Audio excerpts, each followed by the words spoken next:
अच्छा, नमाज के बाद अगर तुम्हें ये सब करना होता है तो तुम नमाज पढ़ कैसे लेते हो? मुझे ये बात ही समझ में नहीं आई, क्योंकि नमाज एक तरह से मेडिटेशन माना जाता है। उनका टारगेट था कि महाकुंभ में करेंसी की शॉर्टेज ना पड़ जाए और कुछ श्रद्धालु आएंगे, वो ऑनलाइन पेमेंट शायद नहीं कर पाएंगे। अब आते हैं प्रयागराज।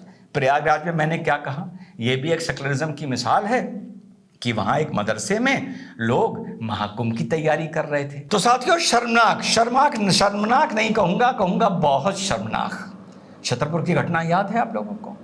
वो आज़ाद अली, शहजाद अली 1000 आदमी को लेकर पहुंचते हैं थाने पर पथराव करते हैं, लोहे के बोर्ड चलाते हैं, पुलिस अधिकारी घायल होते हैं, पुलिस शुक्र है लाठीचार्ज करती है, गोली नहीं चलाती है। उसके बाद इनके जो लीडर थे, उनकी जो अवैध हवेली थी, वो निस्ते नाबूद कर दी जाती है। और घटना ये हुई क्यों थी, ये भी आप लोगों को याद होगा कि महाराष्ट्र में गिरी महाराज ने कोई बयान दिया, मुसलमानों ने कहा हमारी भावनाएं आयात हुई हैं, उसकी ये जनाब FIR कराने गए थे, जबकि FIR पहले से मुंबई और नासिक में हो चुकी थी। एक तो इस घटना पर बात करेंगे जिसका एक बहुत ही चौंकाने वाला और शर्मनाक फैक्ट सामने आया है, शर्मनाक। और दूसरी बात करेंगे प्रयागराज में, जहां पर कुछ भाई लोग महाकुंभ की तैयारी कर रहे थे। अब आप समझे सेकुलरिज्म का मतलब, कुछ भाई लोग मदरसे में महाकुंभ की तैयारी कर रहे थे। तो इन्हीं दोनों मुद्दों पे आज बात होगी।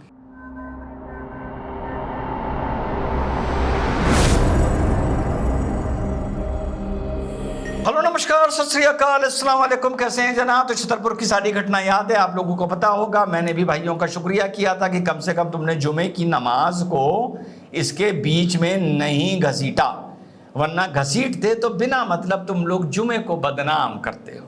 जुमे को क्या करते हो? बदनाम करते हो, नमाज को बदनाम करते हो, और फिर तुम लोग कहते हो कि जुमा बदनाम हो रहा है, नमाज बदनाम हो रही है। तो छतरपुर की घटना में एक फैक्ट सामने आया है। फैक्ट ये है कि एक ऐलान किया गया था, उस ऐलान के चलते चुपके गलियों में, मुसलमान घरों में, जहां तक कि हमीरपुर में भी पर्चे बांटे गए थे। तो देखते हैं कि ऐलान में लिखा क्या था। ऐलान में लिखा था, बरादरीन मुसलमान, अस्सलाम वालेकुम। हजरत, ये खबर सुनकर आपको सख्त तकलीफ होगी कि सुबह महाराष्ट्र में गिरी महाराज नाम के एक शख्स ने हमारे प्यारे आका की शान में गलत अल्फाज कहने की सख्त गलती की है। उसके खिलाफ कानूनी कार्रवाई के लिए सिटी कोतवाली जाना है। इन्हें FIR कराने के लिए पर्चे बांटने जरूरी थे। माने अभी आप देखिएगा इनकी शैतानी, इनकी हरकत, इनकी जलालत, इनका कमीनापन, तब आप लोग समझेंगे कि इनसे मैं इस विचारधारा से नफरत क्यों करता हूं। गुस्सा नहीं रहता हूं, नफरत करता हूं। तो साहब, सिटी कोतवाली जाना है, ये तो समझ में आता है। पहले हम लोग 2-3 लोग गए, नहीं लिखी गई, फिर हम अगले दिन गए, नहीं लिखी गई, तो तीसरे दिन हमें ये करना पड़ा। लेकिन नहीं, इनको एंट्री ही वहां पर 1000 आदमियों के साथ लेनी थी, बरादरीन मुसलमान और बरादरीन इस्लाम के साथ। आगे देखिए क्या लिखा है। आप हजरात से गुजारिश है कि 21 अगस्त 2024 को बरोज बुध बाद नमाज जोहर मस्तान शाह के मैदान में इकट्ठा होकर गुलामी मुस्तफ़ा का सबूत पेश करें। आयोजक फलाना, नमाज जोहर फलाने मैदान में इकट्ठा। नहीं, नियत नहीं है नेतागिरी की, law and order problem create करने की, राइटिंग करने का मंसूबा बनाना है। नियत नहीं है। नियत इनकी क्या है मुझसे अच्छा कौन जानता है। और मैं शुक्रिया कर रहा था कि चलो तुमने यार जुमे की नमाज को छोड़ दिया कम से कम। लेकिन जलालत देखिए कि साहब जो ऐलान किया वो भी कहा कि जोहर बाद नमाज पढ़कर आपको यहां पर पहुंचना है, फिर पत्थर लेकर, ईटा लेकर, वगैरह वगैरह लेकर। अच्छा, नमाज के बाद अगर तुम्हें ये सब करना होता है तो तुम नमाज पढ़ कैसे लेते हो? मुझे ये बात ही समझ में नहीं आई, क्योंकि नमाज एक तरह से मेडिटेशन माना जाता है कि साहब कोई सामने चीज नहीं है, आंखें बंद हैं, आप कुछ भी अल्लाह की शान में पढ़ रहे हैं, कोई आयत पढ़ रहे हैं और आप उस टाइम अल्लाह की बंदगी में हैं। इसी तरह समझाया जाता है, सॉर्ट ऑफ मेडिटेशन, ये मान लेते हैं हम, ठीक।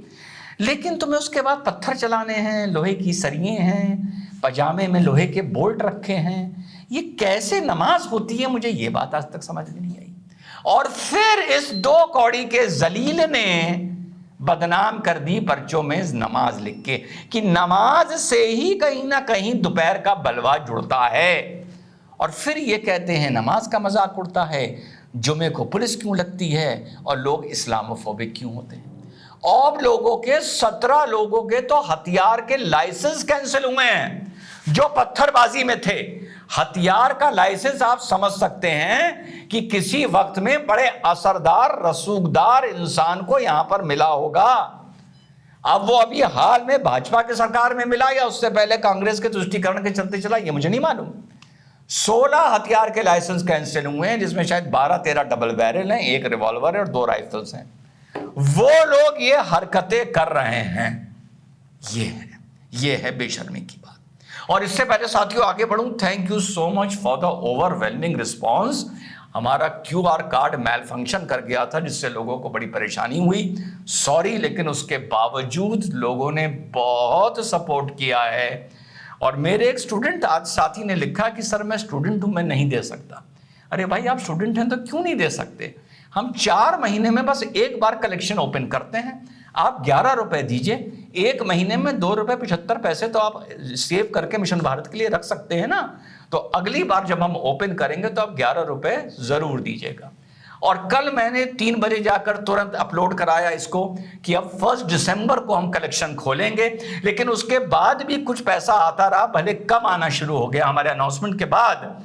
तो अब हम ये 1 दिसंबर को नहीं खोलेंगे, अब हम आपके आशीर्वाद और आपके सहयोग से ये 1 जनवरी को खोलेंगे, क्योंकि थोड़े से टारगेट से सरप्लस फंड्स ज्यादा हो गए। तो अब मिशन भारत में प्लीज आप लोग कंट्रीब्यूशन 1 जनवरी तक नहीं करिएगा। और बेटा कंट्रीब्यूशन होता है, आप एक फैमिली का हिस्सा बनते हो, तो इस नजर से ना सोचो कि आप 11 रुपए दे रहे हो या 21 रुपए दे रहे हो, बल्कि अच्छा तो तब हो जब फैमिली बड़ी हो और पर फैमिली मेंबर लोगों को कम देना पड़े। तो आपका भी वेलकम है। और मैं उन साहब का नाम नहीं ले सकता क्योंकि मुझे नहीं पता वो इस चीज को लाइक करेंगे नहीं करेंगे। वेलकम उनका भी है जिन्होंने कल अकेले 1,11,111 रुपीज दिए। तो वेलकम उनका भी है और वेलकम 11 रुपए देने वाले का भी है, सबका है।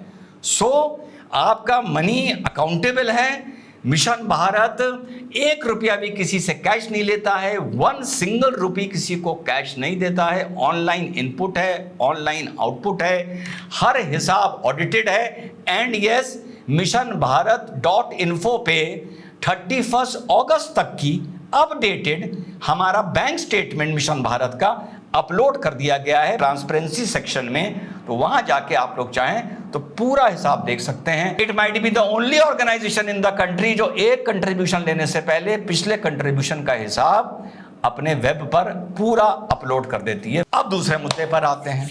यह तो हो गया बलवा का, बवाल का, जानबूझ के नमाज के साथ भीड़ को जोड़ के पत्थर चलाने के लिए। फिर कहते हैं बिल्डिंग गिरा दी गई। अब भैया मुस्तफा जी की मोहब्बत की तुमने सबूत दे दिया ना, अपनी बिल्डिंग गिरवा दी, भगे भगे फिर रहे हो, हथियार के लाइसेंस कैंसिल हो गए, तो बस खुश रहो, तुम्हारा काम पूरा हो गया। अब आते हैं प्रयागराज। प्रयागराज में मैंने क्या कहा, यह भी एक सेकुलरिज्म की मिसाल है कि वहां एक मदरसे में लोग महाकुंभ की तैयारी कर रहे थे। तैयारी बस ये इतना कर रहे थे कि उनके जो प्रोपराइटर थे, तफसीरुल, जो मदरसे को चलाता है, मोहम्मद तफसीरुल, ये उड़ीसा का रहने वाला था और वहाँ से ये यहाँ पर इस मदरसे में पढ़ने के लिए आया था। फिर यहीं का होके रह गया और यहाँ पर वो मदरसे का मैनेजर सर्वे सर्वा बन गया। वो उड़ीसा से नादानी में तैयारी करने के लिए महाकुंभ के साथ जो जनवरी 2025 में होने जा रहा है, 2 नोट छापने की मशीन ले आया था। तो वो मदरसे में रख के छाप रहा था, छोटे डिनोमिनेशन की 100-100 रुपए की, और इन्होंने उसको टेस्टिंग में प्रयागराज में चलाना शुरू किया था। 15,000 के असली नोटों के अगेंस्ट लगभग 50,000 के ये नकली नोट दिया करते थे।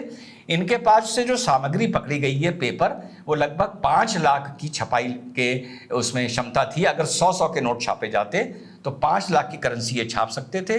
1.5-2 लाख की करेंसी इनके पास से पकड़ी गई है। और भाई लोग तैयारी कर रहे थे महाकुंभ की। उनका टारगेट था कि महाकुंभ में करेंसी की शॉर्टेज ना पड़ जाए और कुछ श्रद्धालु आएंगे, वो ऑनलाइन पेमेंट शायद नहीं कर पाएंगे। तो इनका टारगेट था 1 करोड़ रुपए छापने का, जनवरी महाकुंभ से पहले, ताकि महाकुंभ में करेंसी की प्रॉब्लम ना आए और वहां पर ये अपना जो ये पैसा है ये खपा सके। तो इनकी बात पिछवाड़ा तोड़ा गया है। मुझे समझ में नहीं आता कि गंदगी करने में मजा आता है या पिछवाड़ा तोड़वाने में मजा आता है, पर एक बात तय है कि आता मजा इन दोनों में से कहीं ना कहीं जरूर है।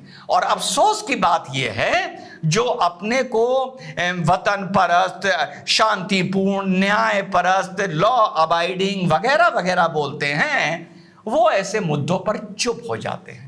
और फिर वो जब चुप होके बोलना शुरू करते हैं तो वो ये कहते हैं, भाई हमें तो समझ नहीं आता कि ये इस्लामोफोबिया इस तरह से क्यों फैल रहा है, बहुत बुरी बात है, सेकुलरिज्म खतरे में है और हमें समझ में नहीं आता कि इस तरह से क्यों परेशान किया जाता है, नादानी में अगर किसी से कुछ हो जाता है। पर्चे बांट कर बाद जुमा, बाद जोहर की नमाज लोगों को खड़ा करना, पत्थर जेबों में लेके जाना, लोहे के बोल्ट लेके जाना, ये तुम लोगों के हिसाब से ये नादानी होती है। मैं प्रभारी होता तो छत पे खड़े होकर कम से कम 15 राउंड फायर करवा देता और वो मेरी ड्यूटी का हिस्सा माना जाता और कोई उसे क्वेश्चन भी ना कर पाता। थाने पे पत्थर चलाने का मतलब जानते हो क्या होता है? कि तुम स्टेट पे पत्थर चला रहे हो। स्टेट का राइट आर्म होता है थाना, तुम उस पर घेराव करो, ये सब करो, और वो भी एक स्टेज पर करो। पहले 2-4 जाओ तो लिखाने के लिए और कहो कि हम 3 दिन से चक्कर लगा रहे हैं, हमारी सुनी नहीं गई। तुम थाना प्रभारी के पास जाओ, फिर सीओ के पास जाओ, फिर एसपी के पास जाओ, उसके बाद ये कहो हमारी ये देखिए 3 एप्लीकेशन है, हमारी सुनी नहीं जा रही है। चलो फिर भी मान लूंगा, लेकिन तुम्हारी नीयत साफ नहीं है, तुम्हारी नियति में गंदगी है या पिछवाड़ा तोड़वाना है। इसमें से एक काम होता है तो आप खुश होते हो, गंदगी फैला के कामयाबी मिल जाए तो भी खुश होते हो, गंदगी फैलाने के चक्कर में पिछवाड़ा टूट जाए तब भी खुश होते हो। मुझे समझ ही नहीं आता आप कितने खुशमिजाज लोग हो यार। जय हिंद, वंदे मातरम, खुदा हाफिज।